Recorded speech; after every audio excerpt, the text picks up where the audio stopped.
evening and welcome to the ninth rendition of our public sewer forums. My name is Dave Ketchen. I'm the Assistant General Manager of the Littleton Light and Water Departments.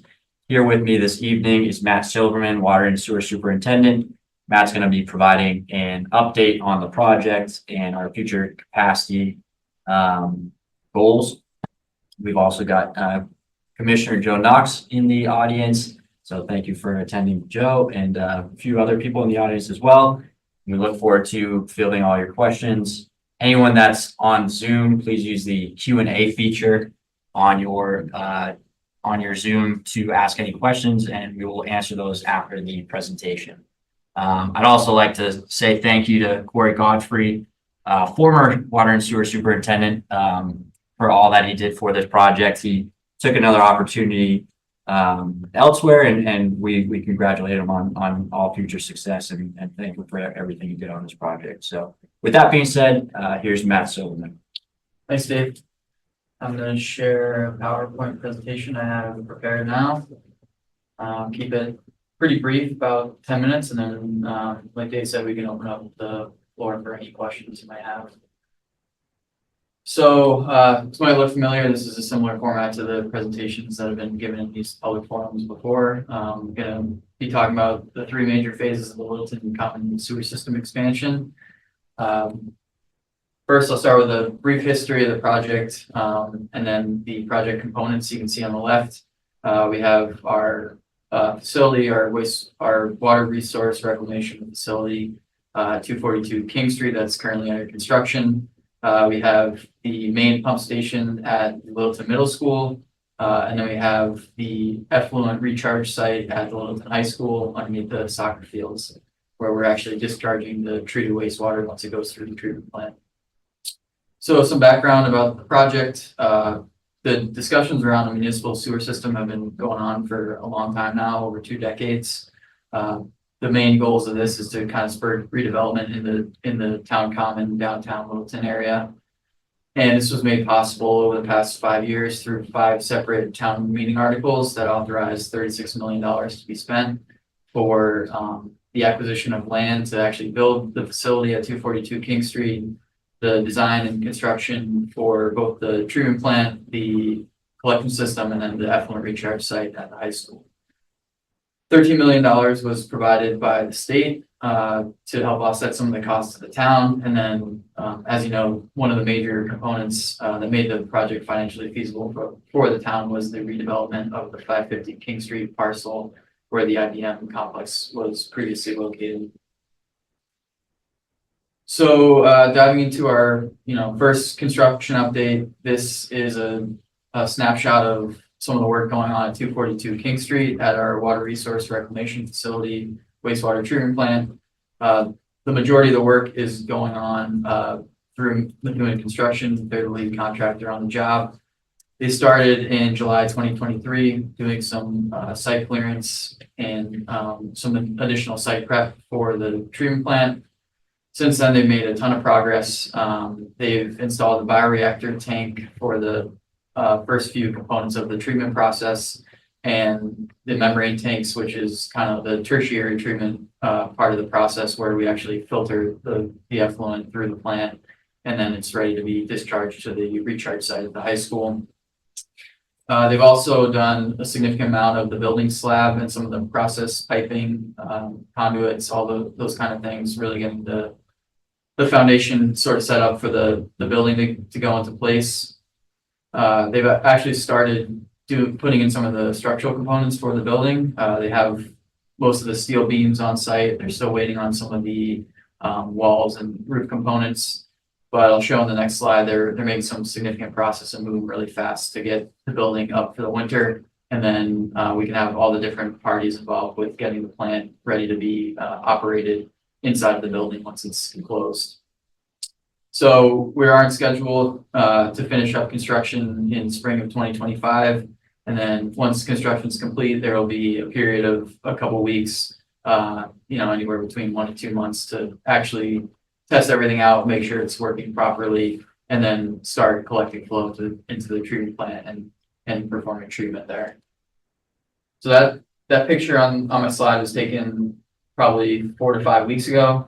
And then this is that back part where the process building is actually going in, being installed.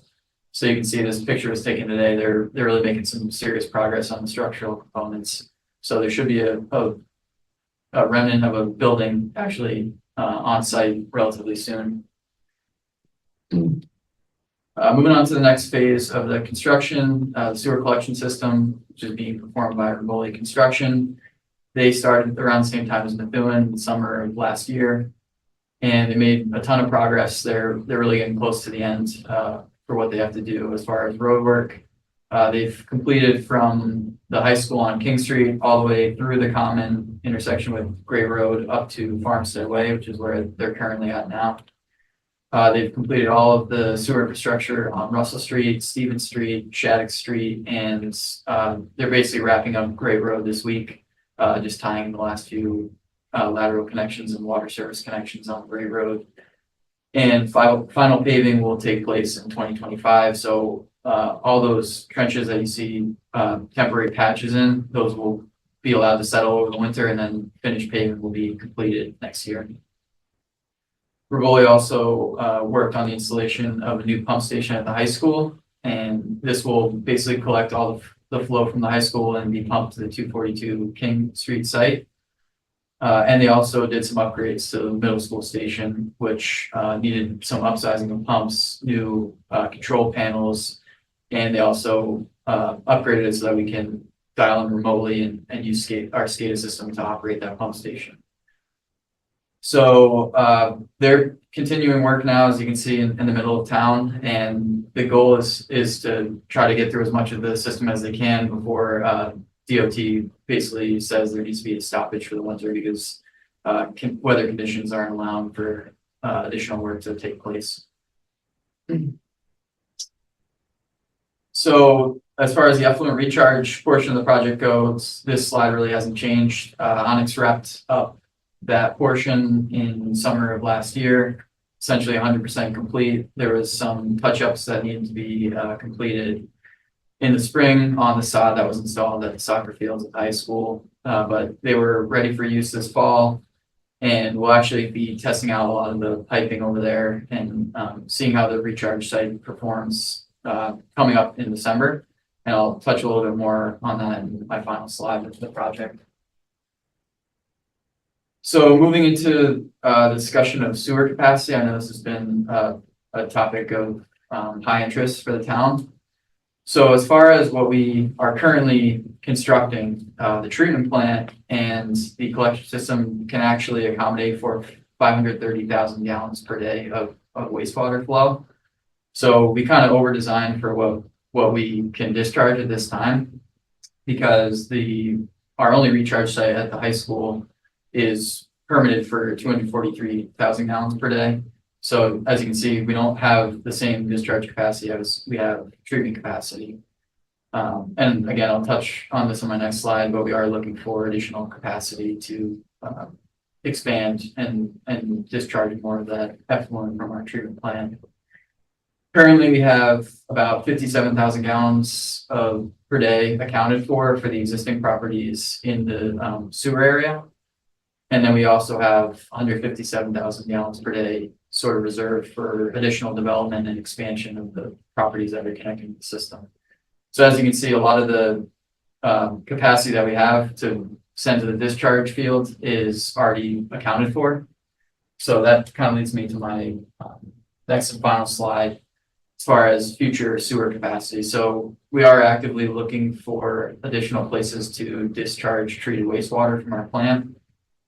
We engaged Weston Sampson engineers on this effort, and they're basically undergoing two kind of simultaneous tasks related to additional sewer capacity.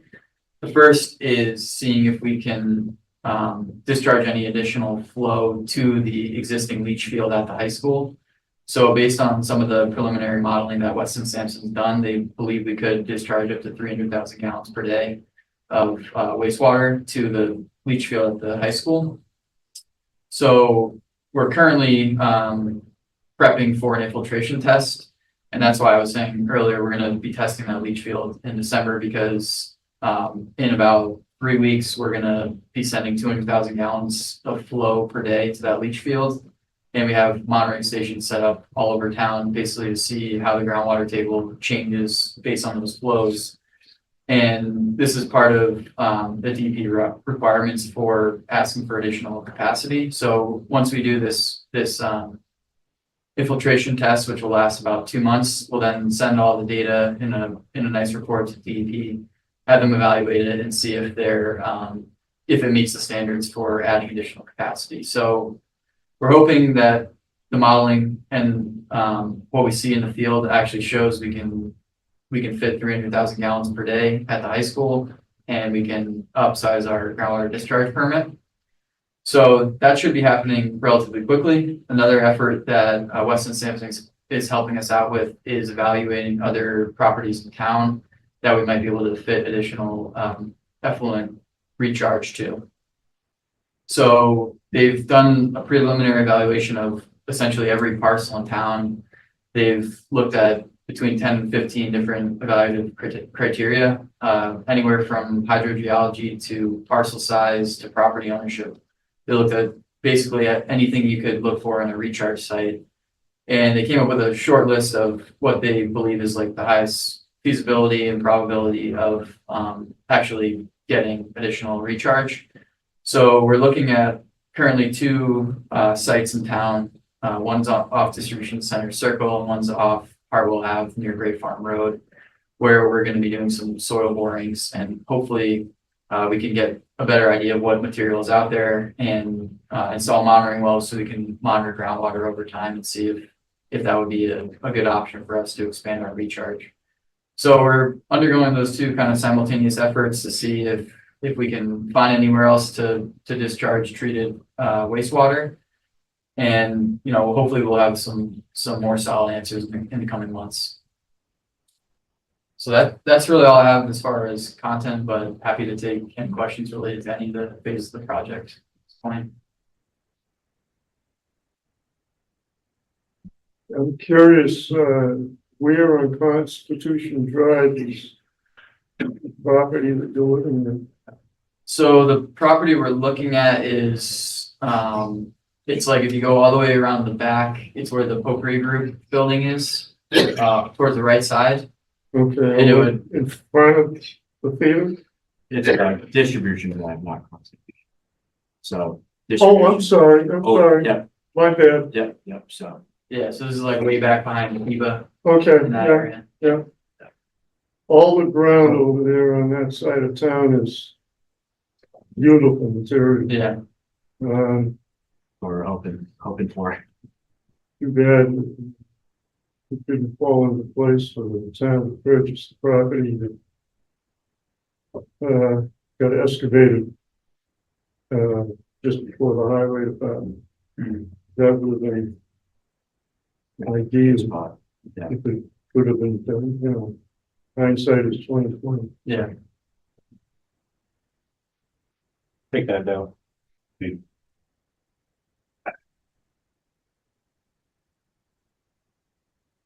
Any other specific? A couple things now that I've listened to the presentation.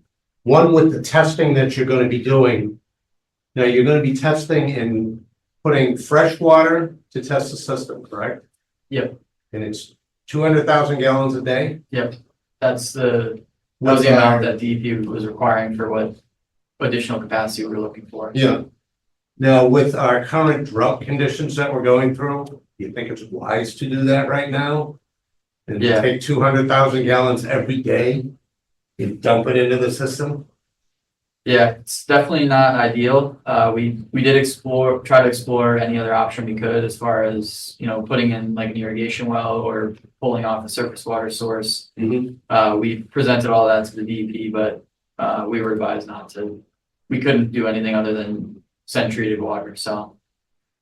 But would they wait till tell you what the conditions were in with, like say, why don't we do this in the spring after winter, or? I'm just worried about, We're sort of driving that. supply. Yeah, So we're driving that Yeah, schedule. So if our supply is low, we monitor, our supply constantly. now how's the town supply as of right now? We're in a Yeah. good position. Yeah. We're okay. Yeah, for right now, we're okay.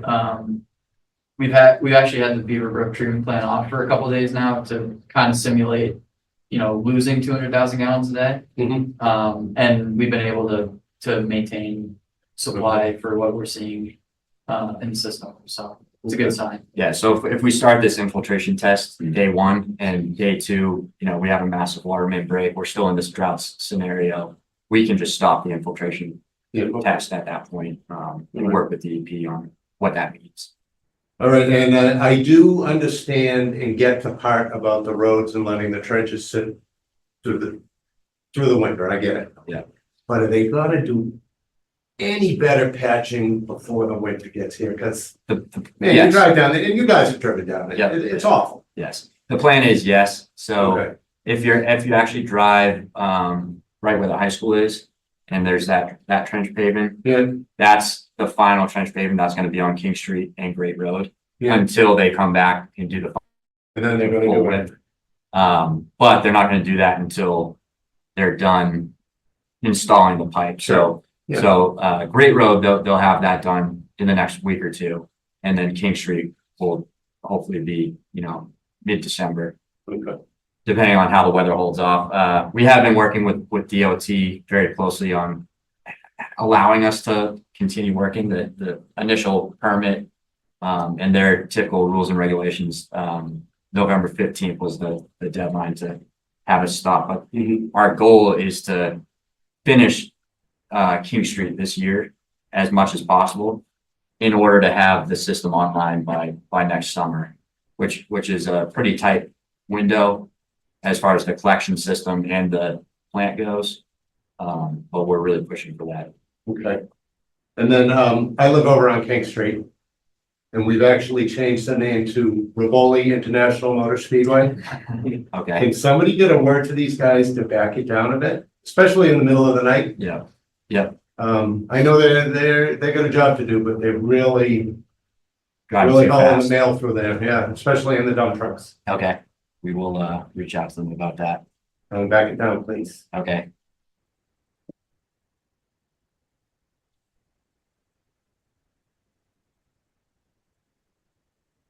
Bill? Where I live across from, the old IBM property, the police project at Farmstead Way, I've noticed, not just there, but, anywhere that the sewer is going, that, stub lines to the property line isn't on every single property, which I'm wondering why, because the way the whole presentation was written up, everybody that has the sewer running by their property is gonna be hooked up sooner or later. Either, right off the bat, or when you sell the property, or if your system fails, your septic system fails, correct? Well, So. Yeah. So why wouldn't they put the stubs in at every single property rather than have to go back maybe 2 years from now and start digging those up? yeah, so that's a good question, and that's something we look closely at. So on King Street and Great Road, every single property that's gonna hook up to the system is getting a stub. But There are a few spots like Farmstead Way where it didn't make sense for the homeowner to connect from King Street. So that if we ever went down Farmstead Way, which there's a stub for, right, they'd connect at that time. but my house is right next to Farmstead. Yep.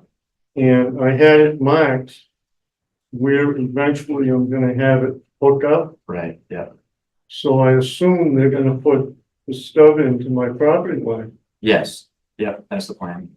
Okay, Yes. but just out of, There That makes me was very happy. one or two odd properties that we worked with the homeowners that you either had to, trim down a whole section of trees to make the stub connection, or if we actually just to ran the property line? to the property line where it comes onto King Street. But if you go down their streets a little further, that's where their driveway actually is, and where it would make more sense. to Okay, connect. I hear it. But All right. everywhere else is getting us stuck. Yeah, all right. That was my biggest reason for coming here, really, because To ensure that, yeah. they're gonna be to my house Please. very quickly. Yeah, And where I saw there were a couple where they didn't cut in yeah, the stub, I was thinking. Yeah. That doesn't make any sense. yeah. So, yeah, you don't have to worry. You're at the top of our list. Well, no, I didn't mean just me, but I mean from the standpoint of the road being dug up. Yeah, yeah, that was our goal, It not, makes more sense to do it now Yeah. than right. do it piecemeal. And that's another good point to bring up. National Grid's doing some projects on King Street and Great Road. Yeah. In the next, 6 months, Yeah, that we're holding off on final paving until they're done, so we don't have to, Yeah, they yeah. don't have to cut back into the road, so. We're trying to balance that with You know, it's final not happening. paving. I know. There'll be a lot of breakers. Yeah, exactly. Don't say that. Now, my property also on King Street, the new complex across the street from me, Bruskowski Complex, I call it, or Hager Homestead or Yeah, whatever they call it. I know they were allowed to tap into the municipal system. Yep. I have the main to that system that runs right across my driveway. But I'm not in the district. And I know a couple of my neighbors, the garage and the funeral home, had shared an interest Yeah, in tying into the system. Yep. Is this gonna be a possibility or are we just out of luck? so we looked at, I don't know exactly your address, but we definitely looked at the garage and the funeral home in depth. They brought that up to us. The way the pipe goes to Shattuck Street essentially goes behind Town Hall that way. And then how it comes down to the fire station. They would have essentially had to install a pump to connect to the system. And there were a few other reasons that we left them out of this phase of the project, but once more capacity is added, if they're still interested in connecting, it's something we look at, definitely. Because it goes, I remember when they did that phase of it, and it goes right in front of my house. Yeah, there's a pump station at the fire station right now that's gonna still remain in operation, so. Yes, I know that, Salafoley's plan across the street has changed several times. And, I know that the sewer system, I think he was pretty much told that we really needed him because he was gonna contribute 60% of the, what was the percentage? Was it yeah, it's around that. something like that? So my question is, he keeps changing things. If his number of housing units, or put it this way, whatever he does there, if it's gonna provide less sewerage than what the town originally thought he was gonna do, at what point is he gonna sign on the dotted line saying, I will guarantee the town this amount of flow? Because, I mean, he could change it and put in a couple of more office buildings or something, and the amount of sewage would be reduced drastically. So Yeah, it just bothers me that his plan keeps changing, and I realize it's a absolutely huge undertaking. But because the town is depending on the sewage from that site, is there gonna be a point in time where he's gonna, yeah, be told we have to go?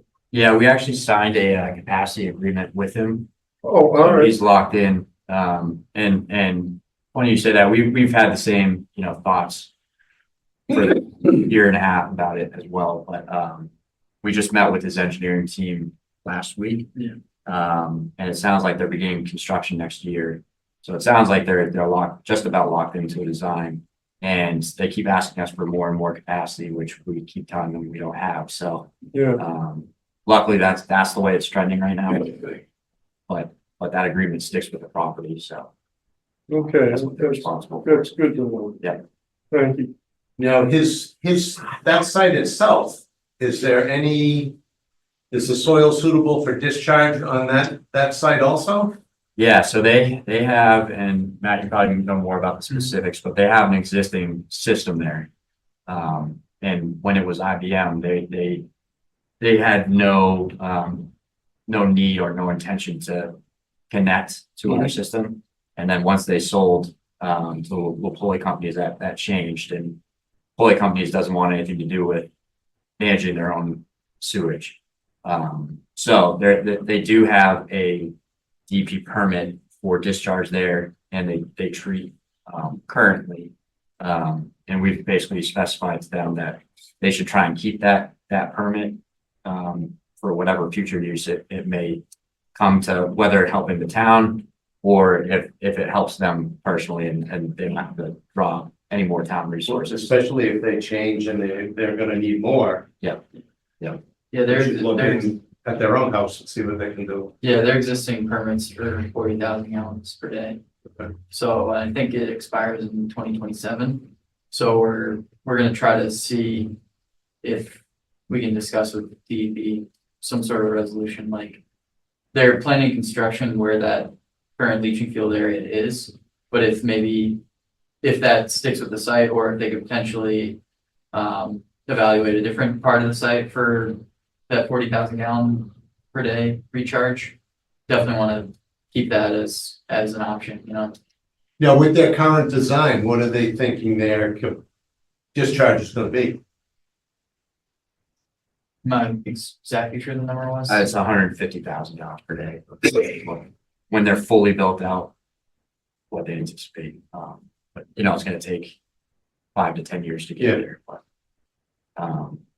I don't know. They keep asking us, like I said, for more too. So I'm not sure what the final outcome is going to be in the next 10 years.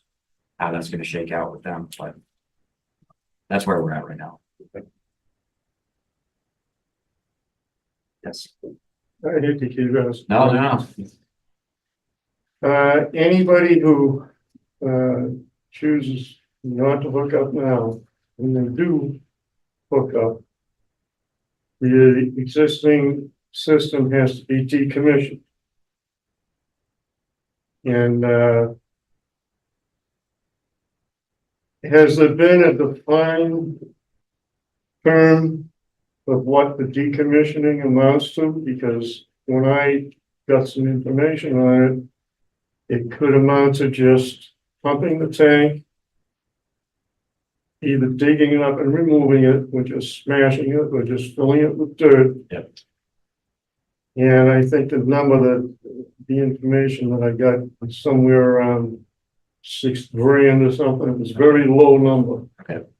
But then the extreme side of the decommissioning was the removal of the leach field, which I guess is considered contaminated material. So it would have to be treated as such. Right. So, and the range was anywhere from five grand, I think, to 30 grand. Is there a number that anybody has come up with to say this is what we're gonna require? Or is it just gonna be each one looked at on an individual basis? So, and Matt, I'll let you answer this if you know more, but that's a Board of Health regulation. I believe they deal with it on a property by property basis. Yeah, it's Okay. I think it'd be up to the Board of Health to determine. All right,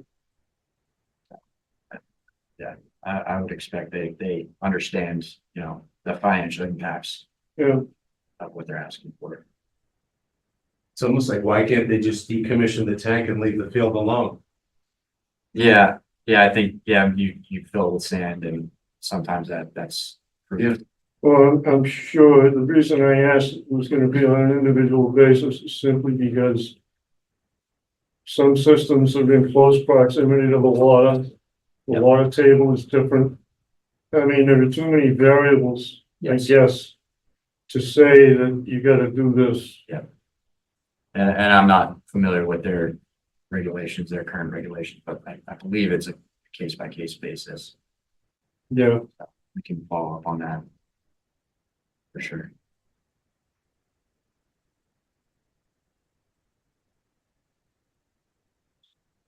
So, just to wrap it up, we're gonna keep everyone updated on Revoli's progress through the end of this year. And then we'll probably have another forum at some point, probably next late winter, early spring, once the plant building is up and we're into our startup processes and commissioning.